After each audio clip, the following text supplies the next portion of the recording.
Okay, so topic name is some if and some if S. दोनों में difference क्या है? हमने बेसिक फॉर्मूला में सम इफ तो देखा ही है कि एक स्मॉल कंडीशन के ऊपर एडिशन करना है, लेकिन sum if and some if S, sum if and some if S basically करता क्या है कि हमारे पास बहुत सारी कंडीशंस है और उसको एडिशन करना है। लेकिन यहाँ पर भी यदि हम सम इफ अप्लाई कर रहे हैं तो इसका मतलब क्या होता है कि हमारे पास एडिशन करने की वैल्यू ज़्यादा है और कंडीशन सिंगल है। एडिशन करने की जो कॉलम्स है, न्यूमेरिकल कॉलम्स है, वो बहुत ज़्यादा है, लेकिन जो सिंगल अल्फाबेटिकल या फिर कैरेक्टर कंडीशन है वो सिंगल ही है, तब हम सम इफ अप्लाई करते हैं। लेकिन यदि हम सम इफ एस अप्लाई कर रहे हैं तो यहाँ पे इसका मतलब क्या होता है कि जो एडिशन करने की जो न्यूमेरिकल वैल्यू है वो सिंगल है हमारे पास, लेकिन जो कैरेक्टर्स कंडीशन है वो मल्टीपल है, बहुत ज़्यादा है, तब हम सम इफ एस अप्लाई करते हैं।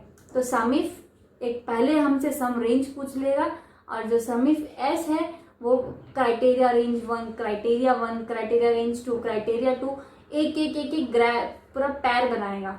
लाइक अगर क्राइटेरिया रेंज 1 तो उसका क्राइटेरिया 1, क्राइटेरिया रेंज 2 तो उसका क्राइटेरिया 2, तो इसके 2 2 3 3 पैर्स बनते हैं। तो वैसे तो पहले आप 64 पैर्स बना सकते हैं सम इफ एस में।